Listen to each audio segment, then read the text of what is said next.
Greetings, and welcome to the Abyss. The basil has completed its transformation. It is time for the reckoning. We're making large batch pesto from scratch today, y'all.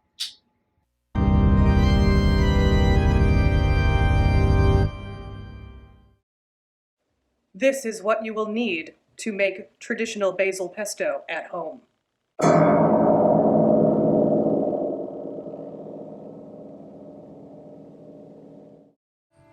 Behold the bounty of my garden. Who am I to be a destroyer of worlds? I am leaving 6 to 8 inches of the original plant behind. As winter is still a few months away, the remaining stalks will continue to grow. The harvest is bountiful. We place it with joy upon our altar. By far the most tedious part of this process is removing all of the leaves. Basil stems can be a little bitter in large quantities, so the easiest thing to do is to grip the leaf at the base, pulling off the leaf, which leaves the stem attached to the stalk. That saves you a step in the long run. If you use one of those stripping tools, you'd still have stems attached to your leaves, meaning you'd have to go back and remove them again. Work smarter, not harder, people. While picking leaves, please be advised, there will be spiders. I myself ended up coming across 3 different spiders, a spider nest, and a series of interesting beetles. I had my laptop set up in the kitchen to keep myself entertained, as this is a long process. I was watching reruns of The Good Place because I like the demons. I'm still waiting on a response to the request I filed for immediate suicide. Doing a long project like this, especially one that has a potent aroma, can make you a little punchy after a certain amount of time. Altogether, my total time picking basil leaves was 4 hours. A millennia has passed. It is now time to bathe our harvest in the tears of our enemies. And by that, I mean we have to wash all of the basil. Using a salad spinner, I very, very thoroughly rinsed off each basketful of basil under cold water, then spun it out 2 different times to try and get as much water out of it as I possibly could. Finally, laying it out on a towel on the counter to continue drying as I went on to the next batch. Final yield for this harvest was 32 cups of fresh basil. 32 cups. I stepped outside to get some fresh air, came back in. It smells like a GD frickin' basil explosion in here. Next up was prepping all of the garlic.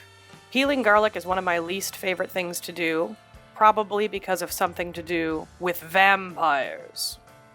Putting the pesto together takes the least amount of time of this entire process. With the S blade in the bottom of the food processor, add 4 cups of basil. For garlic, you can add approximately 4 pieces. It's based on your personal taste, though, and how strong your garlic is. Just a pinch of salt. 4 tablespoons of pine nuts. Traditional basil pesto uses either pine nuts or walnuts, or you can leave them out altogether if you don't care for them. Replace the lid, and with your 1 cup of olive oil ready to go, turn on the food processor and pour the oil in to help incorporate all the ingredients. This is my favorite part because olive oil is viscous and pours like blood. Personal preference is going to determine how long you let your food processor run for. I like my pesto a little more chunky, so I only let mine run between 30 to 45 seconds. If you prefer it more like a sauce, you can let it run for longer. Just keep an eye on it through the top and turn it off when you feel it's the right consistency. At that point, remove the lid and add your 1 cup of grated Parmesan cheese. I'm using a combination of grated Parmesan and Romano because it's slightly more evil.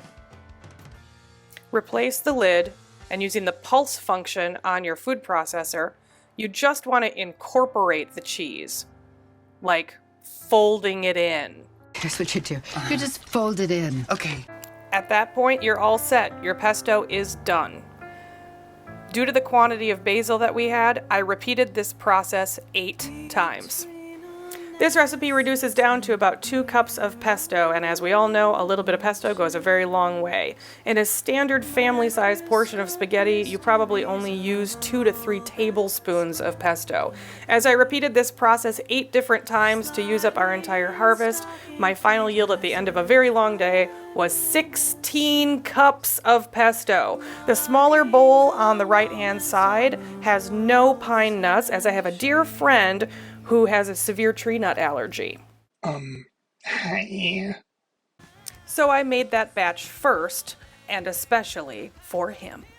I hope you enjoyed watching me make 16 cups of traditional basil pesto. This is how to goth up anything, and I'm Kat Downs. Subscribe.